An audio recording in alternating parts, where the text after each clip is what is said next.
Good morning, or good afternoon, or good evening, everyone, depending on where you are. So I think we are ready for the next session of the school. So it's my pleasure to introduce Professor Alberto Elduque for his second lecture on the series on composition algebras.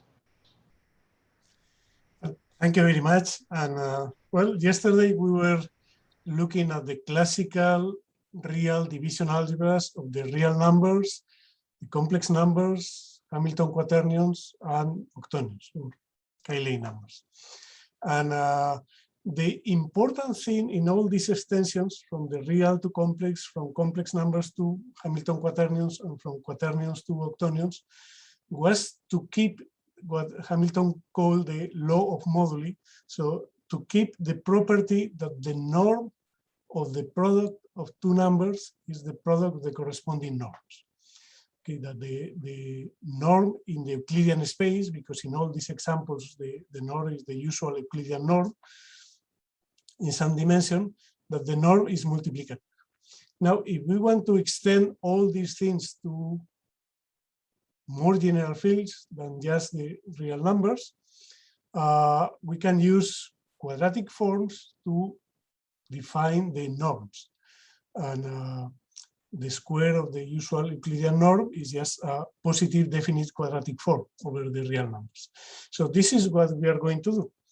We are going to study algebras with the same properties or similar properties to complex numbers, quaternions, octonions, but over arbitrary fields, even over fields of any characteristic, including characteristic 2. Well, all the algebras that we considered yesterday were unital algebras. So we have the unity element, the identity element in all these algebras, and this will be termed in general Hurwitz algebras. So today we will be talking about Hurwitz algebras, and my goal today is to show that even though we are not restricting to the field of real numbers, even though we are not restricting to nice norms like the ones we use, were always the Euclidean norm. So even though we are not restricting to positive definite quadratic forms, but more general non-degenerate forms, what we get is essentially the same. We only get algebras in dimension 1, 2, 4, or 8. And they are all obtained using the same idea that Hamilton used to go from complex numbers to quaternions. And then Graves or Cayley used to go from quaternions to octonions. It is a process of doubling the algebra to get two copies. So quaternions are obtained by doubling complex numbers. Octonions are obtained by doubling Hamilton quaternions. Well, we will see that all these Hurwitz algebras are obtained by doubling smaller algebras. Okay, and the dimension is always restricted to 1, 2, 4, or 8. For the next days, we'll finish dealing with Hurwitz algebras, and in particular, we will consider Hurwitz algebras where there are isotropic elements, so non-zero elements with trivial norm. And this is something unavoidable if we are dealing with algebras over algebraically closed fields. Later on, we will move to another class of composition algebras which are not unital, but therefore are quite an interesting class of composition algebras, non-unital composition algebras. And these have been named symmetric composition algebras.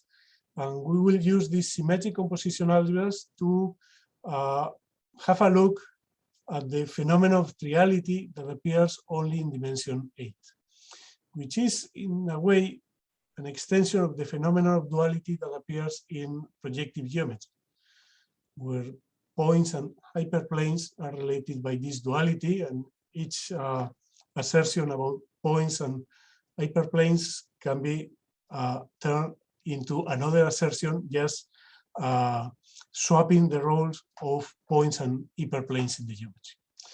Well, there is relatively similar phenomenon, but only in dimension 8. It is called triality. It has to do with points and certain solids in the corresponding geometries. But anyway, we'll look at the algebraic version of this phenomenon. So, okay, today we will be studying Hurwitz algebras. Today I'll try to give all the details, and little by little I will skip more details in the next sessions. But today I'll try to give all the details. So we are going to prove this result that asserts that unital composition algebras exist only in dimension 1, 2, 4, or 8, and they are obtained by this doubling process, giving essentially all the details. But anyway, let's go with the definitions of unital composition algebras or Hurwitz algebras. And well, the first definition is the definition of a composition algebra in general. Well, all the algebras I will consider are defined over an arbitrary field F. These things can be defined over rings, over unital, commutative, and associative rings, and things become more involved. And well, I will come back to this later. But I will restrict to algebras over a field, but the field will be arbitrary. So a composition algebra is an algebra over a field, so a vector space over this field with a bilinear multiplication, that's all. But a composition algebra is an algebra endowed with a non-singular multiplicative quadratic form. And this will be called the norm. I will explain later on what non-singular and multiplicative means. So this is a composition. If the algebra is unital, so if we are dealing with a unital composition algebra, we'll say that this is a Hurwitz algebra. So just the name. Usually people study unital composition algebras and they refer to this just as composition algebras. But since we will be dealing not just with unital composition algebras, but on Thursday, I will show you some families of non-unital composition algebras. Just to distinguish things, unital composition algebras will be called Hurwitz algebras. So our goal today is to study these Hurwitz algebras. Okay, so here we have these restrictions. The quadratic form has to be non-singular and multiplicative. So, okay, let's recall what does this mean. Okay, so we start with a quadratic form on an algebra. This quadratic form will be denoted by n. So this means that scalars go outside of the quadratic form using the square.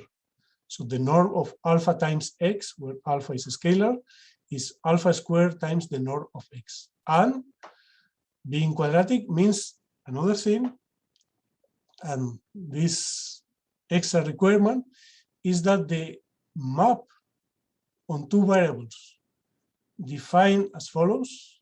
You take x and y, and then you evaluate the quadratic form in x plus y, and then subtract the evaluation in x and the evaluation at y. So this defines a function of two variables, x and y. So we require that this function is bilinear. So scalars go outside of the norm on each of the slots of this function. Okay, so this is a quadratic form. Scalars go outside with the square, and this map on two variables defined in terms of the norm is bilinear. So linear on each variable. This is called the polar form of the quadratic form. So as you see, I'm using the same symbol to denote the norm, the quadratic form, and the polarization, the bilinear form. But it will be clear whether I'm having just a single variable or two variables. Okay, so this is the first part, quadratic form. Being non-singular, well, if the characteristic of the field is different from 2, being non-singular means that the polar form is non-degenerate. This means that the only vector in C which is orthogonal to any other vector, means being orthogonal means that the polar form evaluated at x and any other vector, you get 0. Well, the only vector that satisfies this property, that it is orthogonal to any other vector, is 0. This if the characteristic is different from 2. But in order to get the same result that we have over fields of characteristic different from 2, in order to get the same result over fields of characteristic 2, in case the characteristic of the field is 2, we also allow that this radical, that the set of vectors that are orthogonal to any other vector, we allow that this subspace may be one-dimensional, spanned by a single vector set with non-trivial norm. So either the polar form is non-degenerate, so either the polar form satisfies that the only vector that is orthogonal to any other vectors is 0, or the characteristic is 2, and the subspace of vectors which are orthogonal to any other vector is one-dimensional and spanned by a vector with non-zero norm. So this is the meaning of non-singular. If you are not familiar with fields of characteristic 2, then you may forget about this second part and think that the norm being non-singular means that the vectors, the only vector which is orthogonal to all the vectors in our vector space is 0. And finally, there was another fancy word here, multiplicative. Well, being multiplicative means that the condition that Hamilton, Graves, and Cayley always wanted to keep, that the norm of the product is the product of the corresponding norms. This is what multiplicative means. The norm of x times y equals the norm of x times the norm of y for any x and y in our algebra. So a composition algebra is an algebra, so we have a bilinear multiplication with a quadratic form, which is nice. Either the polar form is non-degenerate, or if it is degenerate, this happens only in characteristic 2 and with one-dimensional radical. And it is multiplicative. And if we have a unity, an identity element for the multiplication, then we say that we have a Hurwitz algebra. Okay, so these are the objects we are going to study, the unital composition algebras. And in order to study these algebras, what we are going to do is first to linearize the multiplicative property. Okay, so what does it mean? Linearization of an identity like this. Well, we are going to substitute y by y plus z. Okay, here. So on the left, I'm substituting y by y plus z. So on the left, I have the norm of x times y plus z. Okay, so because the multiplication is bilinear, what I have here is x times y plus x times z. So now I have the norm of a sum. And because of the definition of the polar form, this is the norm of the first summand, the norm of the second summand, minus the polarization, the corresponding bilinear. Okay, so this is what I have on the left if we substitute y by y plus z. Now let's substitute on the right. I substitute y by y plus z, and we have the same thing. The norm of y plus z, because of the definition of, I put signs here in a wrong Wait. Oh, no, it's okay. It's okay. Okay. Yeah, I put signs in the wrong way, but anyway. Okay. See, if I come back, the norm of the sum is the sum of the norms plus. So I made a mistake. This has to be a plus sign, and this has to be a plus sign, and this has to be a plus sign. I will correct it for tomorrow. Okay, so we have a plus sign here and a plus sign here. So you just use the polarization and expand everything, but remember, here we have a plus sign.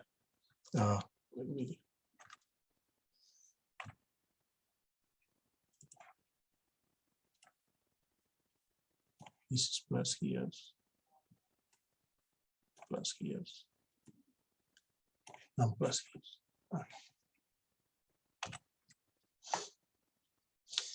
Okay, and now see, because of the multiplicative property, these two things are equal. The norm of the product is the product of the norm, the norms. Now,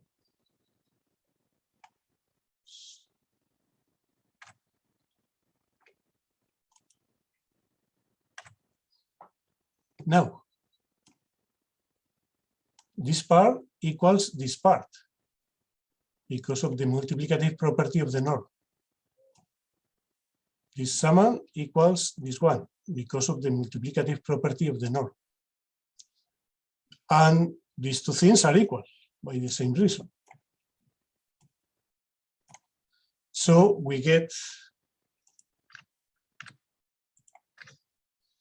that these two terms are equal. Okay, so linearizing the multiplicative property, we get that the polar form evaluated at x, y, and xz equals the norm of x times the polar form evaluated at y and z. Now, you can do the same game, you can play the same game substituting x by x plus t. You expand, simplify things that are equal, and play exactly the same game, and this is the identity you get. Okay, and we will need these two identities. So we will need what we call the linearizations of the multiplicative property. So a first linearization gives us that whenever in the polar form we have the same x on both sides, it goes away with the norm. And a second linearization gives this identity, that it is written at the bottom. Okay, so the polar form evaluated at x, y, and tz plus the polar form evaluated at ty and xz, so we interchange x and t, equals the product of the polar form evaluated at x and t times the polar form evaluated at y and z. Okay, so we will use this from time to time. Okay, so our goal is, what I mentioned before, that Hurwitz algebras appear only in dimensions 1, 2, 4, and 8, exactly as what happened yesterday for the classical real division algebra. So real numbers, complex numbers, Hamilton quaternions, and octonions. Okay, so this is the goal. And the theorem we are going to prove initially is a theorem that gives us several properties of Hurwitz algebras. So we start with a Hurwitz algebra, a unital composition algebra. Either the polar form is non-degenerate or the characteristic is 2, and the Hurwitz algebra is just the ground field up to isomorphism. So, well, the ground field is a trivial case. So in general, we will be able to assume that the polar form is non-degenerate. So there is no vector, apart from the zero vector, that is orthogonal to any other. Second, exactly as yesterday, there is a standard involution, a canonical involution. So we have a map that sends any element x to x bar, which by definition is given by this expression here. The polar 4 evaluated at x and 1 times the unit element, the unity element, minus x. So if x is orthogonal to 1, if this is 0, if x is orthogonal to 1, x bar is just minus x. Otherwise, we have to use the norm. Well, this map turns out to be an involution. This means that applied twice is the identity. If we apply the involution twice, we get the identity map. And it reverse multiplication. So the involution applied to xy equals y bar times x bar. So we reverse the order when we apply it to a product. This is the second property. We're going to prove all these properties. The third property tells us that we can move things from one slot to the other in the polar form. So we can move x from the left to the right slot, but put in a bar using the involution. And in the same way, we can move the y on the left slot to the right slot, but using a bar. So whenever we move an element in one slot to the other slot, we have to move at the same position, left or right, but we have to put a bar. The fourth property is that in general, a Hurwitz algebra is not associative, but it is close to being associative. It is what we call an alternative algebra, and this is the definition of an alternative algebra. An algebra that satisfies these two conditions, that x times y is the same as x squared times y, and the same on the right. Okay, so C may fail to be associative, but at least it satisfies these weaker versions of associativity. Actually, being alternative is equivalent to the fact that any two elements in the algebra generate an associative subalgebra.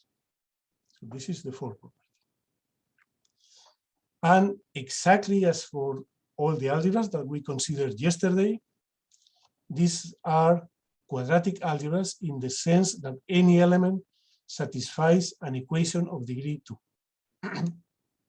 Any element x satisfies that the x squared minus this scalar, the polar 4 evaluated at x and 1, this scalar times x, plus the norm of x times the unity element is 0. Okay, so any element satisfies a degree 2 equation, and the scalars that appear, a monic degree 2 equation, and the scalars that appear are the norm of x, and this that sometimes is called the trace of the element x. But the important thing is this degree 2 equation property, and this is common with quaternions, octonions, and everything that we use. Okay, so we're going to prove all these properties, and you will see that they are very easy to prove, actually. Okay, so let's go with these properties. Now, remember the last linearization we had of the multiplicative property of the norm. The last linearization had a t here, and a t here. So if we put t equals 1 in the last linearization, well, 1 times z is z, so we can forget about the t here and here. And this is what we get. So just use the second linearization to get this result. Now, move this term to the right. And if you move this term to the right, it appears with a minus sign. And now here you have a scalar. Okay? And this is bilinear. So you can put this scalar together with a set.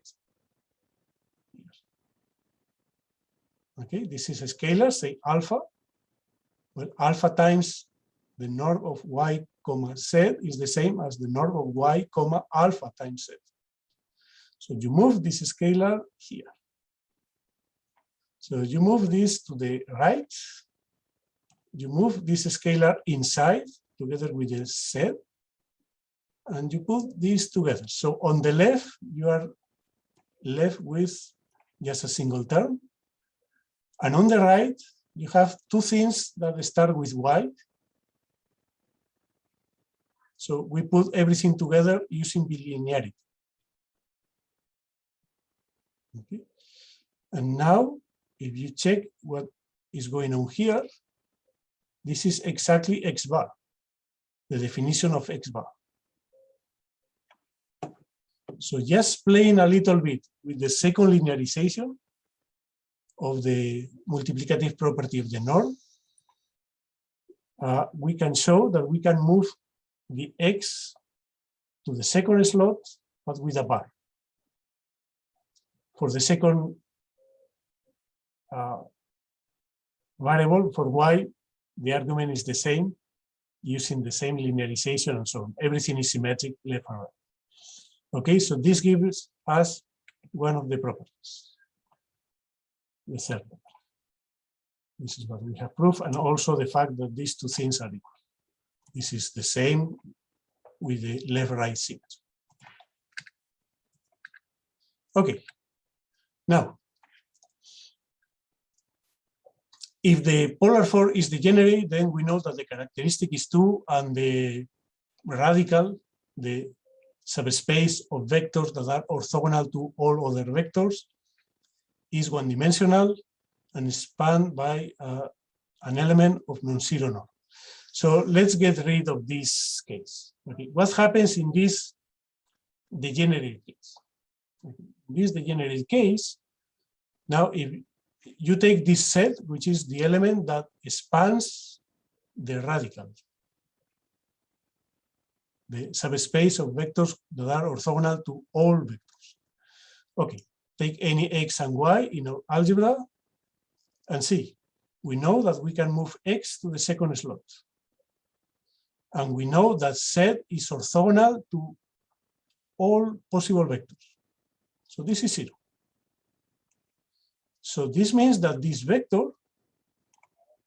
x z is orthogonal to all vectors y. So this vector x times z belongs to the radical. So it is a scalar multiple of z. And this happens for any x.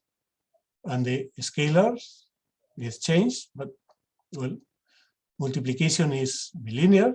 So what we get is that x times z is given by a scalar given by a linear form in x. And the same at the other side. Okay.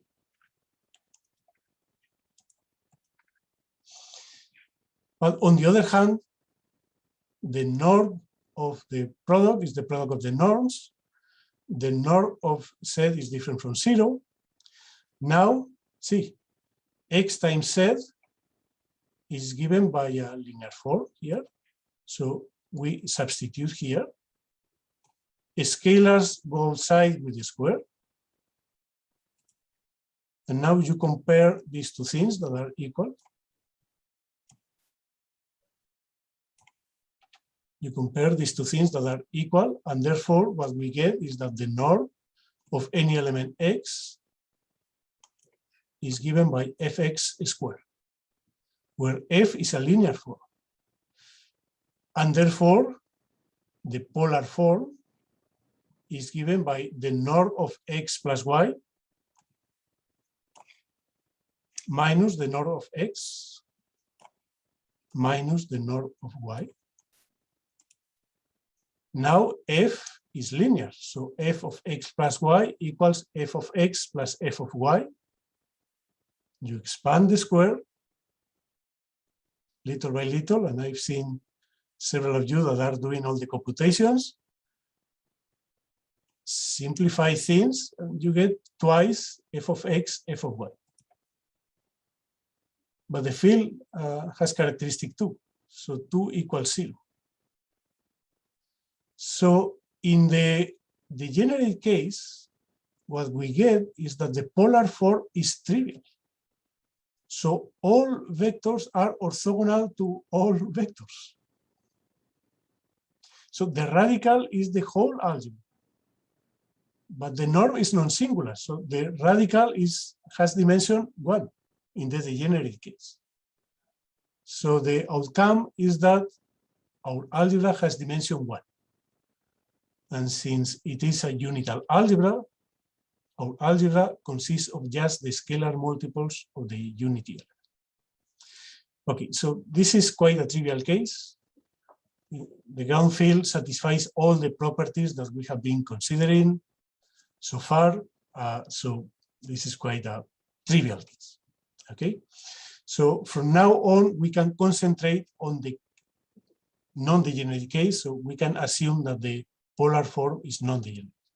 So the only vector that is orthogonal to all vectors is the trivial vector, trivial element 0. Okay, so with this, we have got rid of the degenerate case. And yeah, so up to now, we have just proved this part. And now we have proved the first part. Okay, we have considered the involution, but we haven't proved that it is an involution. So let's go to that. Okay, now it's quite easy to see that if you apply bar twice, you get identity. So this is an involutive linear map. It is also a very simple exercise to prove that the norm of x and the norm of x bar is the same. So this means that the involution is an isometry. Now we want to prove that it is indeed an involution, that whenever we apply the involution to xy, what we get is y bar times x bar. Okay, so that's easy. You take any 3 elements, x, y, and z, and compute the polar form evaluated at x, y bar, comma, z. This is an isometry.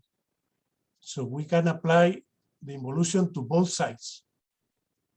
But when we apply it twice, it disappears. So we get this thing.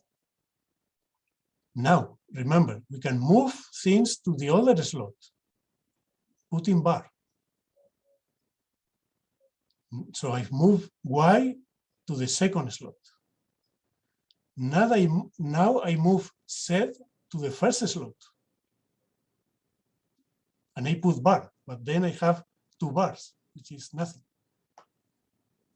So we get this. Now I move x to the second slot. And since the polar form is symmetric, I have the last equality. Okay, so these 2 things are equal. And since the norm, and since we are assuming that the polar form is non-degenerate, because in the degenerate case, we know that everything follows, because it is just the ground field, these 2 elements must be equal. So x, y bar is the same as y bar, x bar, using that the polar form is non-degenerate. Okay? So we have proved one of the other properties that we have. Now, again, take any 3 elements. Let's compute this thing here. Okay. Now, this is a scalar. So scalars go outside because the polar form is bilinear. So we can move the scalars outside. Here it is. Now, remember the first linearization that we use. Whenever we have this product, we can put x on both sides. This is what we get. And finally, I'm going to move x to the first slot, but every time I move something to the other slot, I have to put a bar. And again, using the non-degeneracy condition, we prove that these two elements are equal. So x bar times x times y equal, this is a scalar multiple of y, and the scalar is given by the norm of x. And the same if we change left and right, so the same happens for right multiplication. So this is another property, and now the remaining properties are quite easy. If you put y equals 1, what we get is that x bar times x equals the norm of x. And if you expand x bar, use the definition of x bar, you get the degree 2 equation that appears in the theorem. So Cayley-Hamilton equation is proved with this. Finally, about alternativity, well, let's put x bar. Remember, x bar equals the norm evaluated at x and y and 1 times 1 minus x. So when you expand x bar, you get this part here. Okay. And on the other hand, if you expand the norm of x times y, well, we have seen that the norm of x equals x bar times x. And now you expand x bar, and this is what you get. This part here. So if you compare these two things, and we know these two things are equal,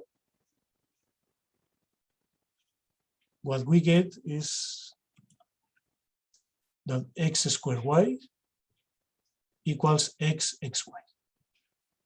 Okay, and the same at the other side. So, and this proves alternativity. Okay, so see, the message is that just linearizing the multiplicative property and using the non-singularity of the quadratic form, the non-singularity of the norm forces that either we have a field of characteristic 2 and that's it, or the polar form is non-degenerate. And then we can assume that the polar form is non-degenerate because otherwise all the assertions are trivial, using the non-degeneracy condition and playing a little bit with all these things, but just from scratch, you can prove all these properties of Hurwitz algebras. Okay, now assume that we have a Hurwitz algebra and that Hurwitz algebra C, and Q is a proper subalgebra that contains the unit element. And assume that the polar form restricts to a non-degenerate bilinear form on Q. So the restriction of the polar form to the subalgebra, the proper subalgebra, is non-degenerate. So now let's see what happens. See, you must keep in mind the situation that we have, that inside the quaternions we have a subalgebra which consists of the complex numbers, or inside the octonions we have a subalgebra that consists of Hamilton quaternions. So this is. So the goal is to show that if C contains such a subalgebra, it also contains a subalgebra whose dimension is twice the dimension of Q. A subalgebra obtained doubling Q. Okay, in the same way that we worked yesterday. Okay, so we start with a Hurwitz algebra, and now we have a proper unital subalgebra with a nice restriction of the polar form. So, since the restriction of the polar form to Q is non-degenerate, immediately using basic linear algebra, we have that C is the direct sum of the subalgebra and the orthogonal complement to Q. Now we pick an element in the orthogonal complement with non-trivial norm. This is possible because the norm is non-degenerate, and we denote by alpha the negative of the norm of U. Okay. Now see, the Q is a unit alpha value. U is an element in the orthogonal. So this is 0. The trace of U is 0. And therefore, U bar equals minus U. Remember, the involution for elements that are orthogonal to the unity is just adding a minus sign. Also, because of the Cayley-Hamilton equation, U squared equals the trace, which is 0 times U, minus the norm. So plus alpha. U squared equals alpha times 1. Also, we have alternativity. So x times U is the same as x times U squared, which is alpha. So we get alpha times x. So whenever we apply right multiplication by U twice, we get alpha times the identity map. So in particular, multiplication by U is bijective. And now with just with these things, we can prove these properties. So again, C is a Hurwitz algebra, Q is a proper subalgebra with a nice restriction of the norm, and we take an element U in the orthogonal complement to Q with non-trivial norm, and just consider the subspaces Q and QU. And these are orthogonal subspaces. So Q times U is contained in the orthogonal complement. And the following properties hold for all elements in Q, just in Q. Whenever we multiply x times U is the same as multiplying on the right with bar. So we can switch sides using the bar of the element in Q. Whenever we multiply U first by y and then by x, the result is the same as multiplying by yx. See the change of the orders. Now, when we multiply yu times x, we move x to the middle position, but with the bar. And whenever we multiply two elements of this 4, x times u and another element y times u, we get something in Q, which is exactly alpha times alpha, remember, is minus the norm of u, the product of y bar and x. So see, these conditions tell us that we can switch the side of the element in Q with respect to u. It tells us that whenever we multiply an element in Q times an element in Q times u, what we get is an element in Q times u. And the same if we multiply in the reverse order. So here I multiply an element in Q times u and an element in Q, and we get an element in Q times u, because Q is a subalgebra, so this is in Q. And whenever we multiply two elements in this subspace, the result is an element here. Okay. So we have a grading by the integers modulo 2, but don't worry about that. Okay, so let's prove this. And again, this is just playing a little bit. So see, whenever I take the polar 4 evaluated as an element in Q and another element in Q times u, well, remember, I can move y to the left. And now I have an element in Q and an element which is orthogonal to all elements in Q. So we get 0. So elements in Q are orthogonal to elements in Q times u. And we get first. Now, from the norm of xu, 1, move x to the other side with bar. Again, we get 0 because u is orthogonal to all elements in Q.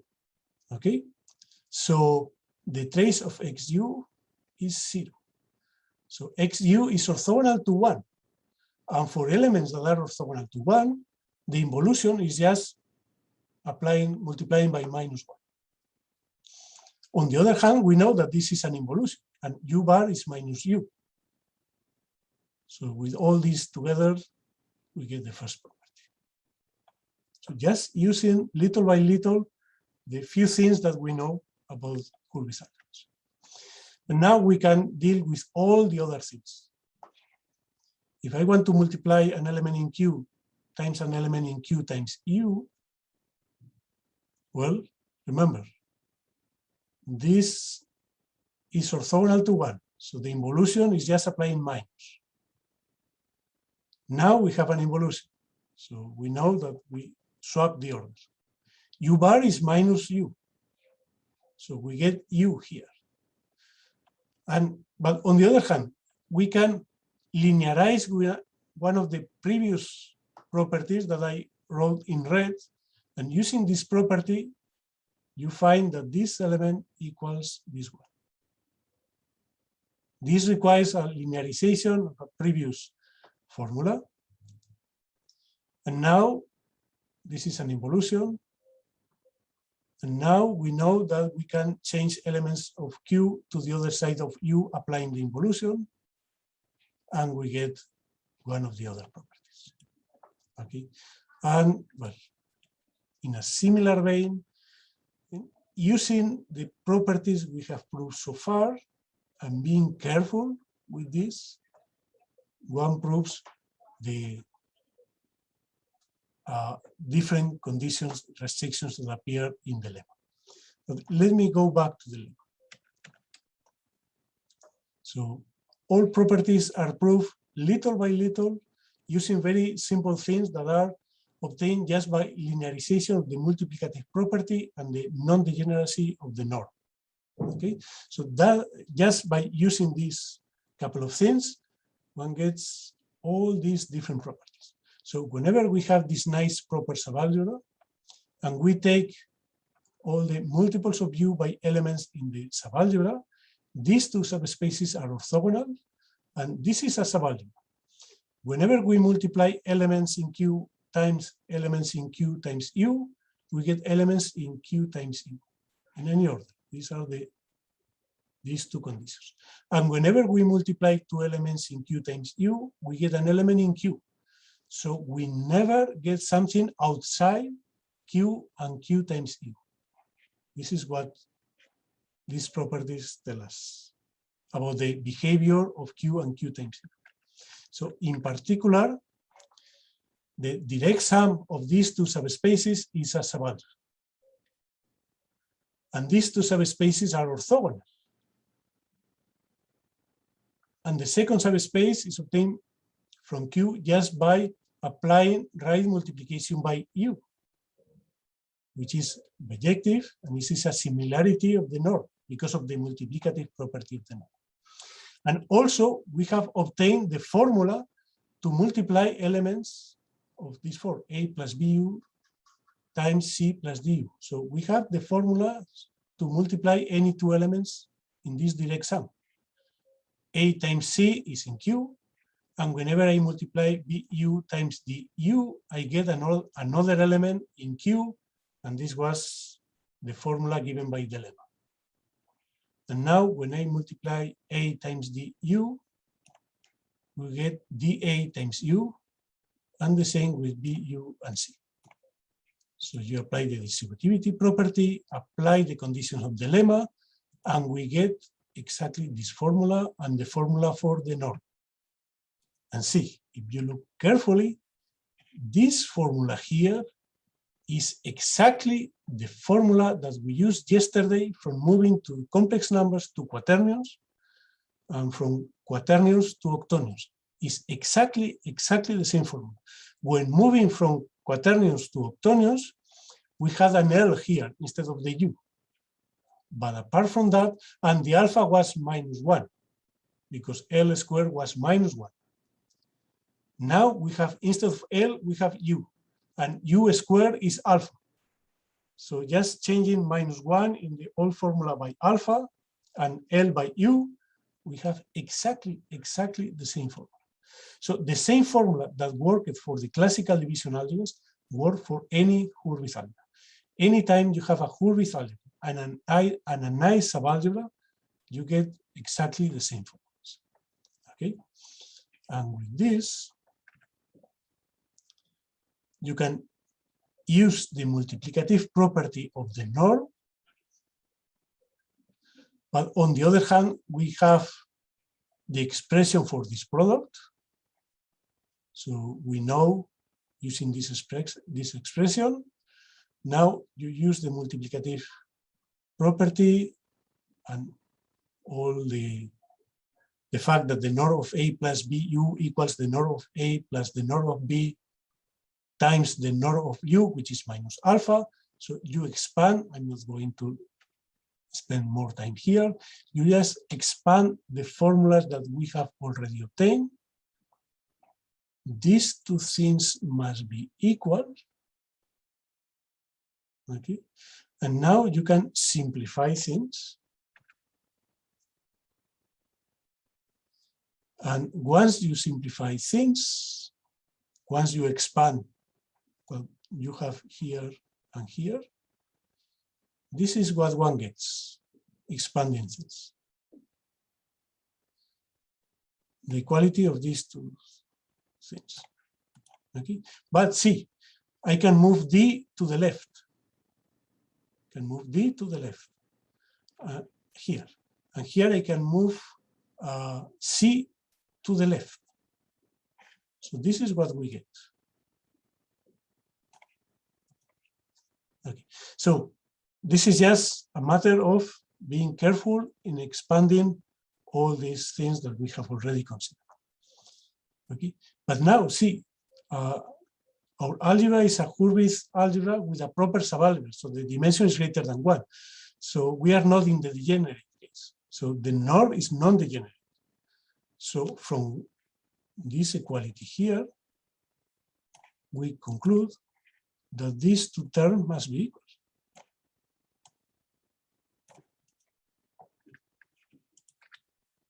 So because the norm is non-degenerate, what we get is that our Q is associative. So we have obtained that if we start with any Hurwitz algebra and you take any proper subalgebra with non-degenerate restriction, so the restriction of the norm is non-degenerate to the subalgebra, this subalgebra is always associative. So our Hurwitz algebra may fail to be associative, but any proper nice subalgebra is associative. And using this, we can go in the reverse direction. So we start with an associative Hurwitz algebra, Q, and define a new algebra just by doubling Q with a symbol U, exactly as we did yesterday. And use the same formulas. These are the valid formulas. So we can use the same expansion. And what we get is another Hurwitz algebra. And this algebra is said to be obtained using the Cayley-Dickson doubling process or the Cayley-Dickson doubling construction, and will be denoted by this. So we can go in the reverse direction. Anytime we have an associative important Hurwitz algebra with non-degenerate norm, we can double this algebra and get a larger Hurwitz algebra. And inside any Hurwitz algebra, each time we have a proper nice subalgebra, the doubling of this subalgebra is another subalgebra of the Cayley algebra. Okay.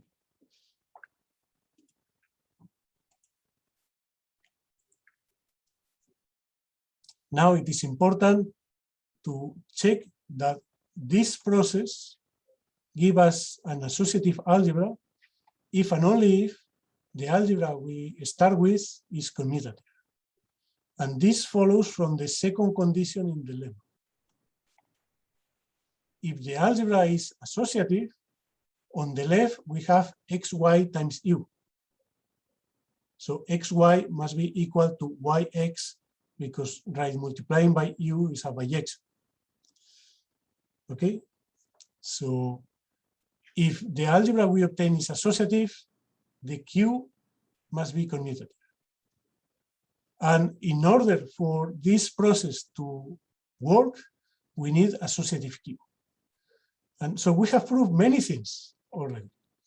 So we have proved that proper nice subalgebras of Hurwitz algebras are always associative. We have proved that starting with an associative Hurwitz algebra, we can double it and get a Hurwitz algebra, whose dimension is twice the old dimension. And well, I guess I will stop here, but let me just put the result that we will prove. We'll start tomorrow proving this so-called generalized Hurwitz theorem that tell us what I promised at the beginning of the talk, that the dimension is always 1, 2, 4, or 8 of any Hurwitz algebra. The dimension is always finite and restricted to 1, 2, 4, or 8. And in dimension 1, the up to isomorphism, what we get is the ground field. In dimension 2, well, if the characteristic is not 2, things are easier. I will come back to this later on. And if the characteristic is, if we allow characteristic 2, we have a whole family of two-dimensional étale algebras in dimension 2. All these are Hurwitz algebras. In dimension 4, we just get the algebras obtained by doubling two-dimensional algebras. And these are the so-called quaternion algebras or generalized quaternion algebras. And in dimension 8, we get just the algebras obtained by doubling quaternion algebras. And that's all. Any Hurwitz algebra is obtained either by doubling a quaternion algebra, or it is a quaternion algebra obtained by doubling a two-dimensional Hurwitz algebra, or the dimension is 1 or 2. Okay, so we will start from here tomorrow. Okay, thank you for your attention.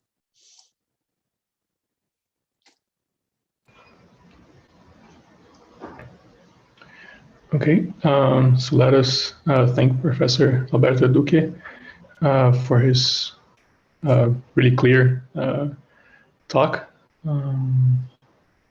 And let's move on to questions. It seems like we have at least one question from Fabrice.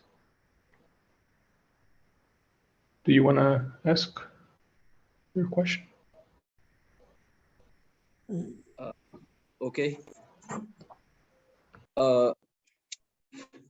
In physics, we consider an extra dimension to describe the space-time.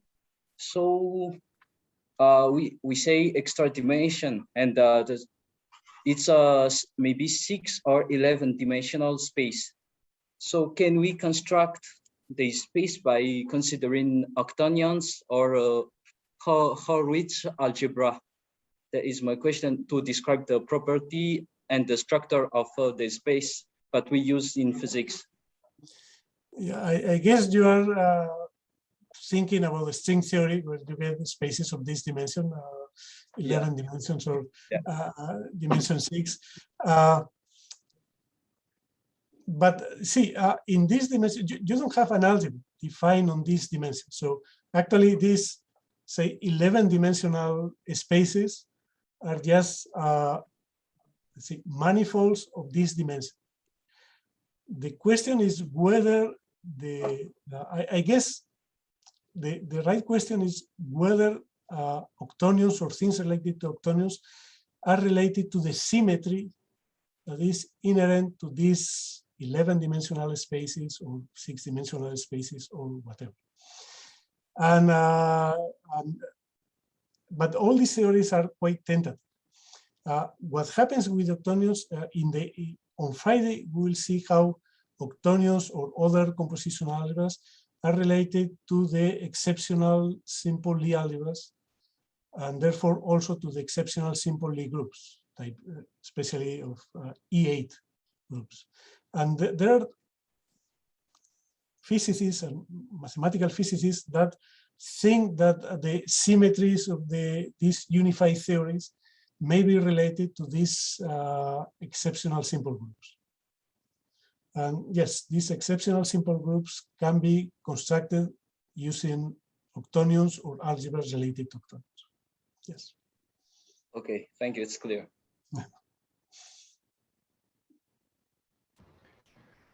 Okay, great. Are there any more questions or comments?